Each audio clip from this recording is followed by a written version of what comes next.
as a true prophet of God, as a whole. But the Bible tells us about Jesus in the Gospel of St. John, chapter 1, verse 11. It says, "He came unto his own, but his own received him not." In Afrikaans, hy het sy eendom gekom, en sy eie mense het hom nie aangeneem nie. He came unto his own, but his own received him not. I said, is that true? He said, yes. I said, daarom is Jesus nie soos Moses nie, maar Mohamed is soos Moses. I was practicing Afrikaans. Number 5. I said, Moses and Mohammed, they were prophets as well as kings. A prophet is a man who receives divine inspiration to guide his people, but he might not have the power of backing it up, to implement the laws that he receives. For example, like Yunus alayhi salam, he delivered his message. He couldn't implement it. Lut alayhi salam, you know, his people went for abominations. Allah destroyed the people. But Yunus alayhi salam couldn't do anything. Lut alayhi salam, Yunus alayhi salam, Nuh alayhi salam. All these were prophets of God. They delivered the messages, but they couldn't implement the laws, the Sharia. They couldn't implement it. Yahya alayhi salam, no power to implement. So they were only prophets. Whatever they received, they delivered the message. But Musa alayhi salam was something more than that. He was a prophet as well as a king. Not with the title of a king, but a king, by that I mean one who has the power of life and death over his people. Whether you call him a president, call him a dictator, call him an emperor, call him what you like. If a man has the power of life and death, a simple word, we say he is a king. So Moses was such a man. He received divine inspiration. He delivered the message. And anybody broke the law, the adulterer and the adulteress are stoned them to death. And they would be stoned to death. They were told not to do any work on the Sabbath day, Yom Sabt, Saturday. No work. Not even picking up firewood. So a man was found picking up firewood. So they brought him along and they stoned him to death for picking up firewood. That was the law. So he had the power of not only delivering the message but implementing the law. Our holy prophet Muhammad sallallahu alaihi wasallam, same. He was not only a messenger of God, but he had the power of life and death over his people. But Jesus Christ, when he came,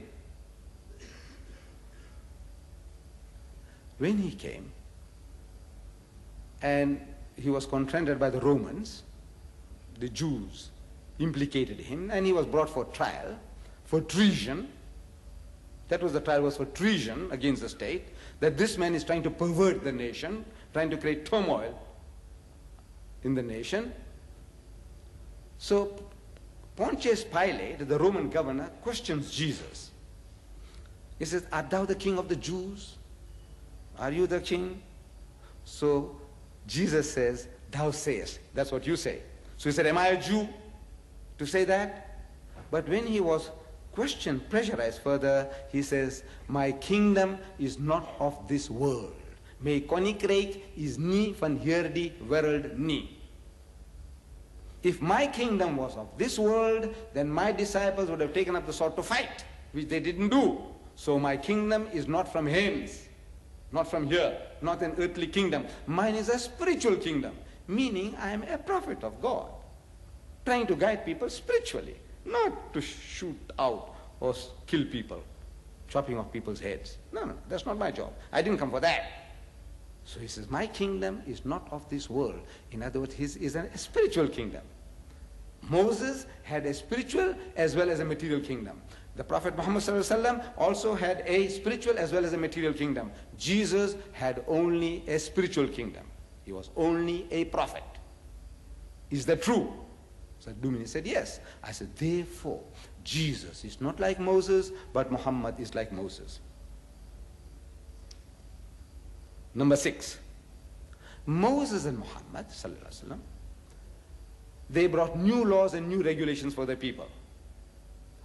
Before Moses, the Jews didn't have the 10 Commandments. They didn't have a comprehensive law. They knew certain things about good and bad. They knew about God Almighty, but they didn't have a law.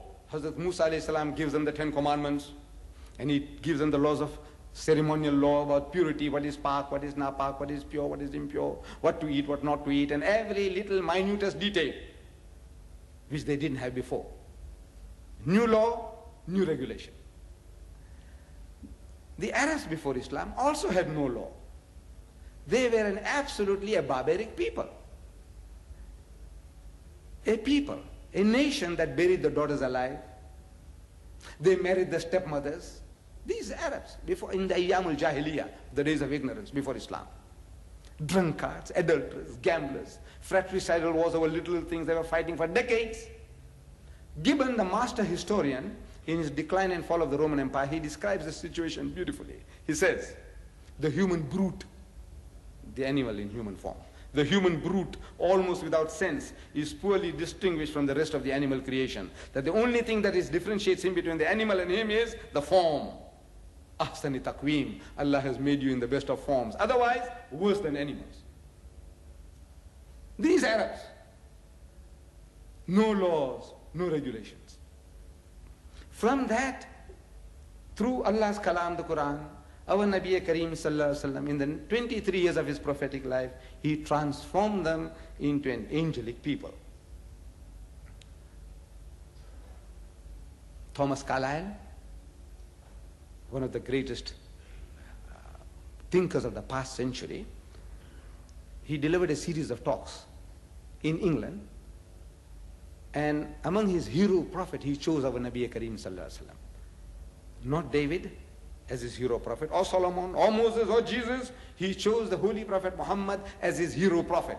And in paying a tribute, he says, to the Arab nation, it was a birth from darkness into light. This new revelation, new message.